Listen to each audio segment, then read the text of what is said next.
Hey everybody, NWA Prepper here. So today, I am the same place I am often at when I am inspired to share something with you. I have come to town, and I came to town. It's been a busy day. We have done a lot of yard work, a lot of garden work, and it's the end of the week. Most of our vehicles are on half a tank or a little above that.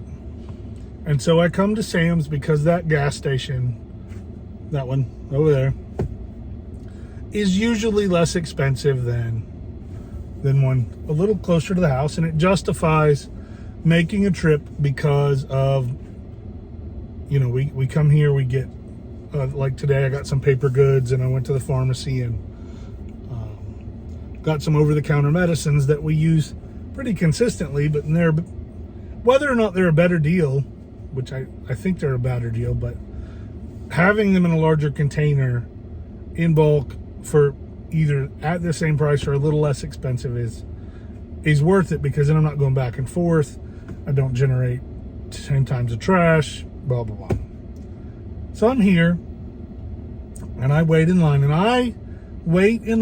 in the direction. So see, if you don't have a Sam's Club where you live, their fuel station can have any number of double-sided bays, but the flow of traffic is designed that everyone comes in from one way, whether the island, whichever side of the island you need to be on, but they're designed on the exit that nobody is coming in from that way.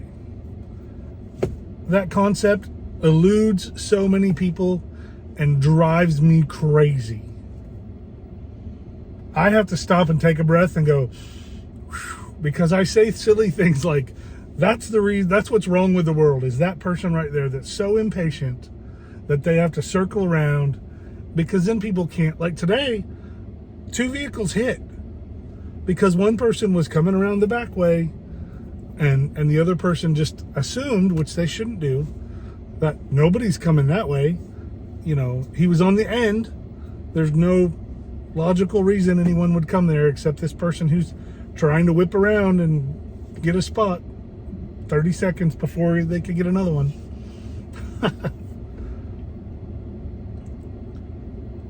It used to make me so mad that I would just sit here and stew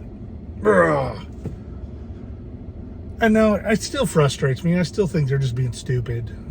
And, a little bit of patience, a little bit of courtesy goes a long way for something that doesn't matter, like the speed that you fill up your fuel tank. I'm sure there are exceptions. If they're going to the hospital, except the hospital, I can see it from this Sam's Club. So if you're going to the hospital, you're going to make it whether you stop for fuel or not. But I understand some things. But for the most part, 98% of the people that do that are just doing it because they think they're entitled.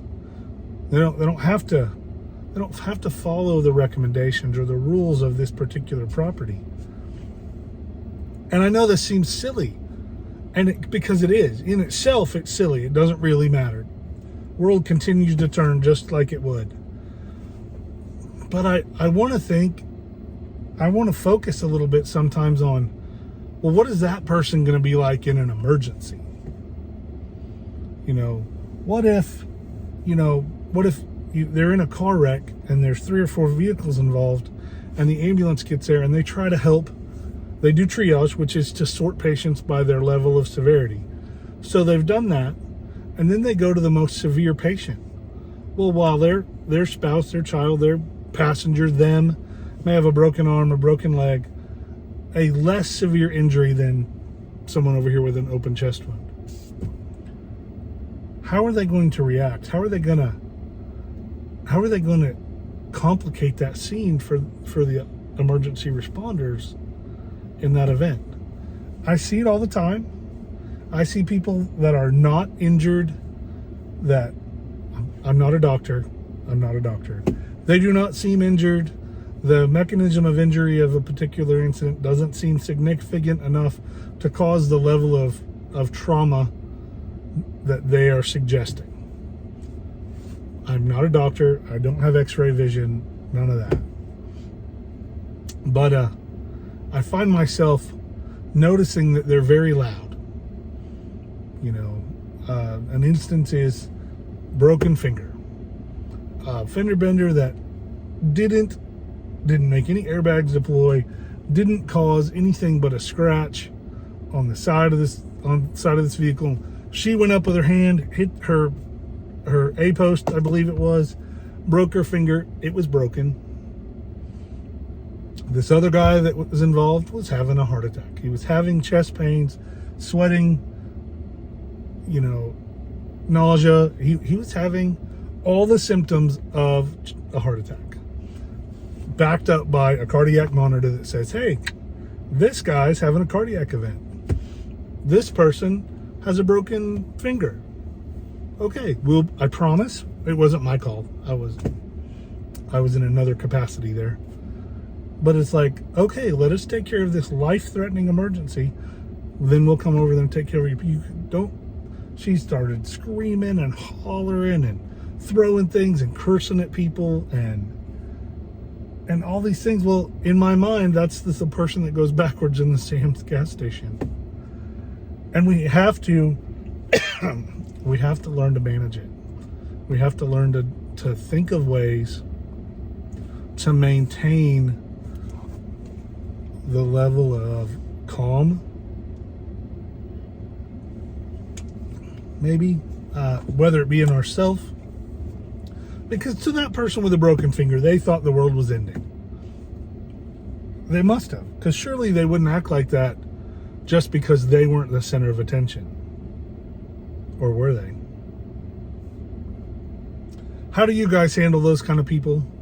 And give me an example of a situation that just pushes your buttons. And then maybe we'll see where that takes us in the next video. Let's get ready.